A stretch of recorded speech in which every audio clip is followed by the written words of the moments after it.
Hello again everyone, welcome back to Casterton Vintage Videos. Today we're back with the second part of Tractorfest 2025. If you've seen part 1, you'll know our mission was to capture as many unusual tractors as we could find. And we'll kick off with this Polaris 1500.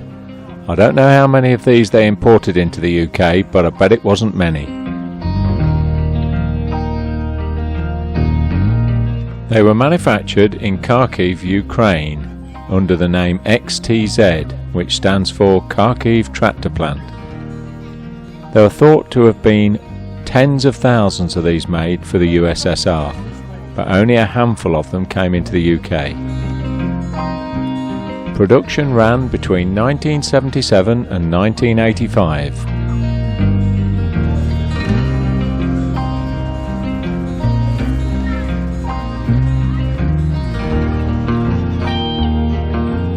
Standing next to the 1500 was this Sammy Explorer with a front hoe, another tractor that there can't have been many imported into the UK, and this one's quite a tidy survivor, considering it was built in the mid-80s.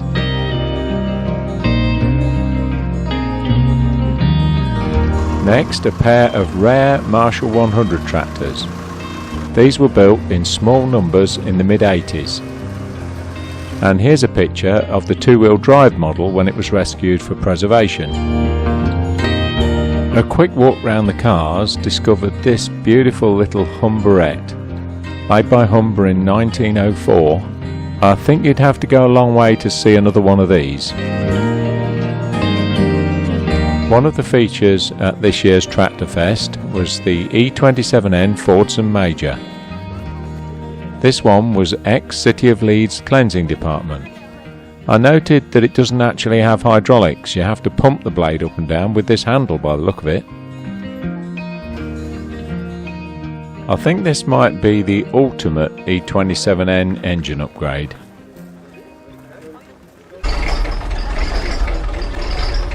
They're getting ready to parade in the ring right now, so we'll walk down the line and have a look at some of the startups.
The UK climate does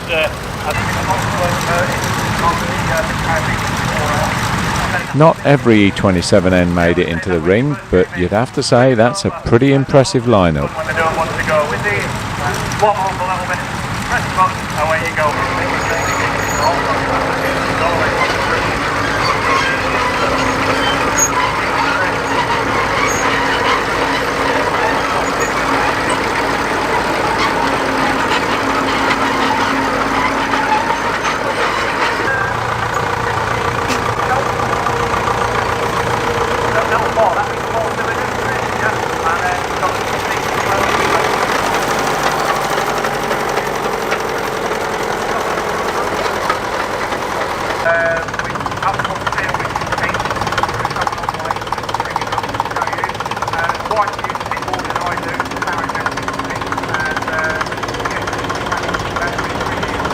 over here. Led vehicle built 1949, bought new from Crofton, Kendall, by Mr. Bainbridge,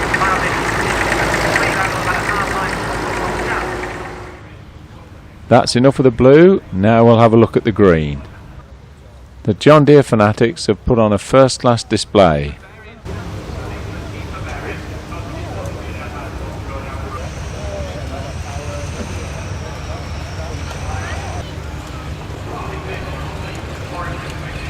A smart-looking Mannheim-built 2130 from the 70s.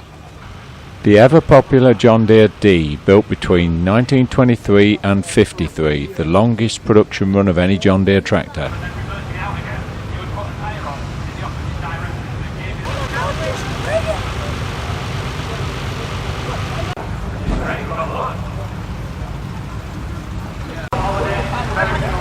And directly opposite the John Deeres, we've got this sea of red from International Harvester.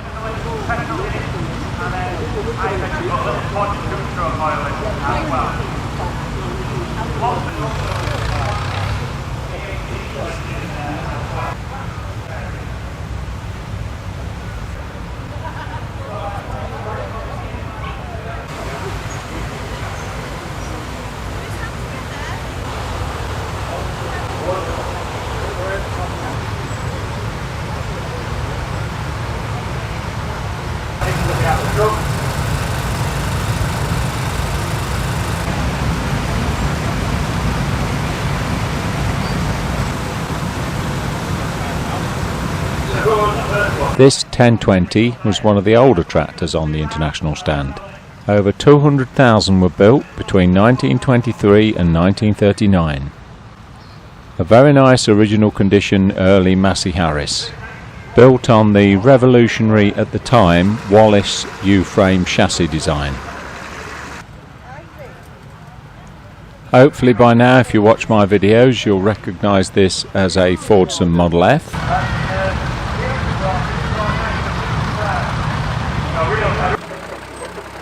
A Case Model L with roadless traction tracks, built on a collaboration agreement between the two companies.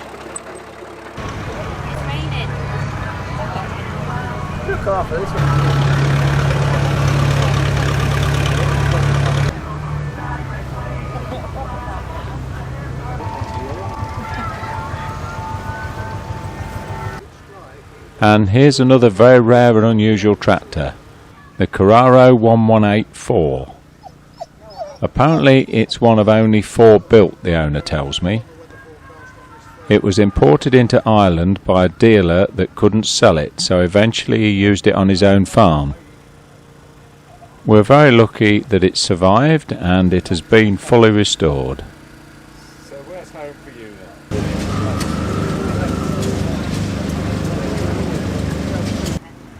A Caterpillar R2 with a blade attachment. I think it's a Laterno, but somebody's going to tell me in the comments, I'm sure.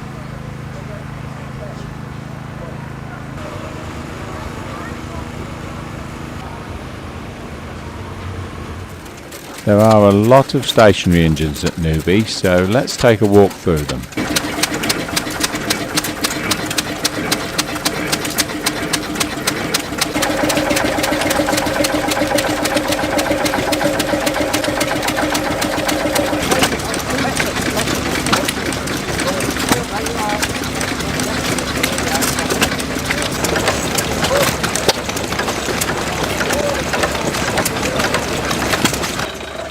I've seen this thing before and it still fascinates me.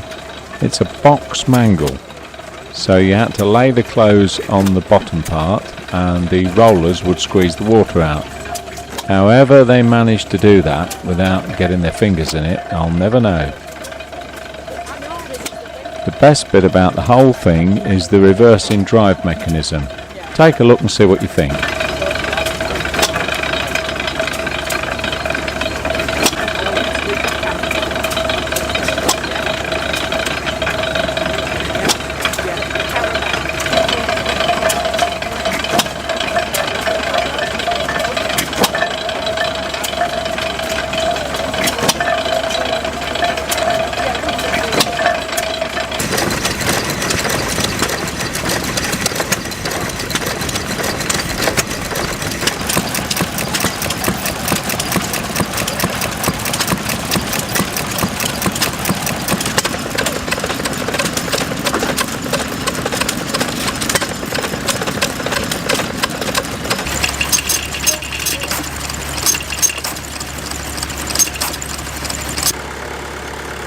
This is an ex-military cat generator, and it was a very nice thing to have around, especially if you need to boil a kettle.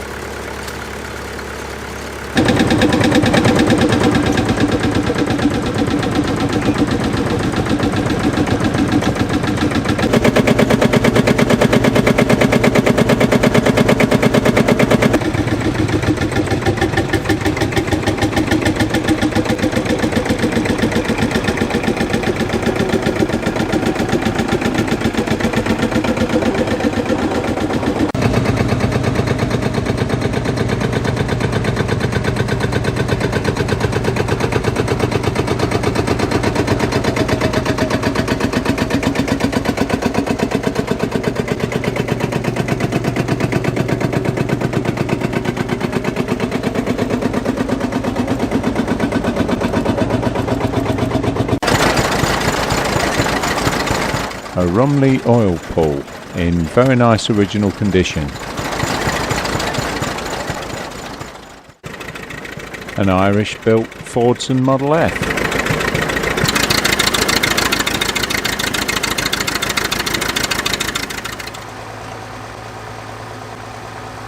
Time now for the International Harvester Tractor Parade. I missed the start up, but it's a chance to see the WD6 running.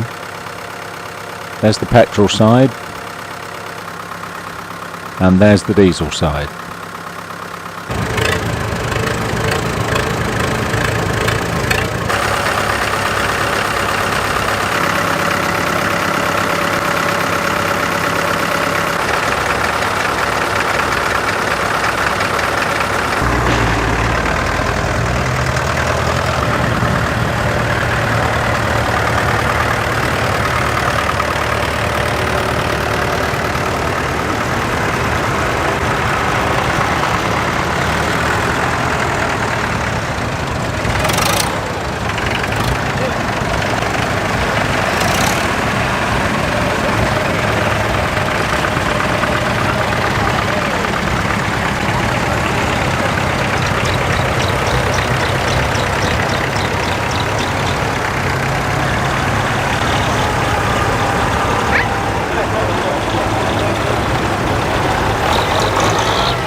And as we reach the end of the International Parade, we're going to see something a little bit different.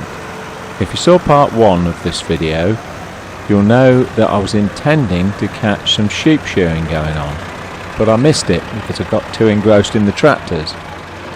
Well, I caught it in the end, and here it is. The Nottinghamshire group of the National Vintage Tractor and Engine Club put their tractors to one side for a few moments and fire up this Lister sheep shearing machine.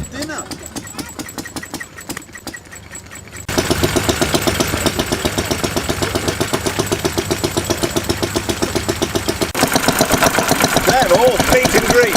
Yeah, they're all confused. I don't care.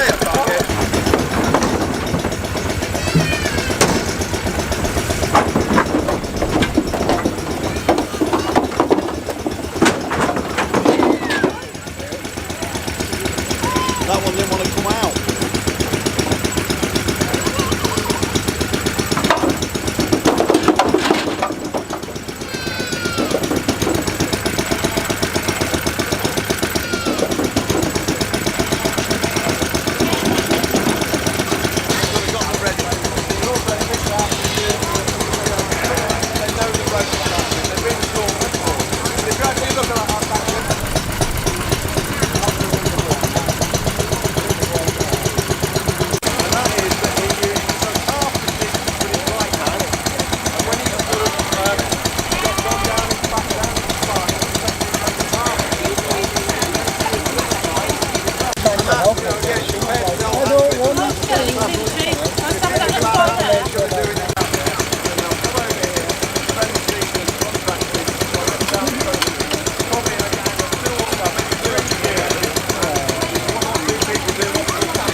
And we've had a little bit of a problem.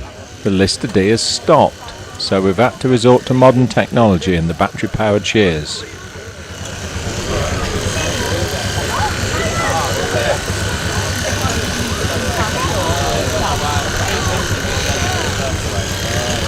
So as we know, it's always good to have a plan B and a plan C and a plan D. Quite often used in eco homes, insulation, got great insulation properties. Feel the wool afterwards, you'll feel the oiliness which is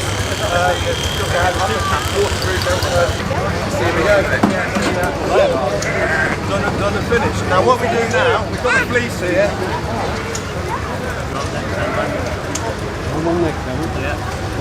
So we get the fleece, if there's any mucky bits at the back, pull those off, fold it over, then roll it from the back end.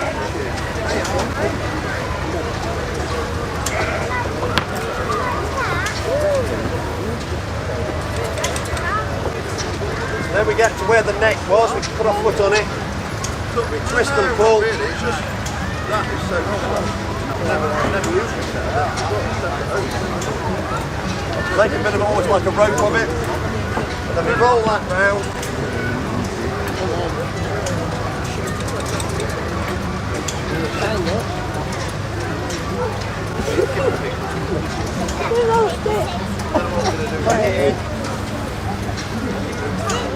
So there you go, 2 ploughmen showing you how to shear a sheep. You pull it and twist it. I hope you enjoyed part 2 of your visit to Tractorfest 2025.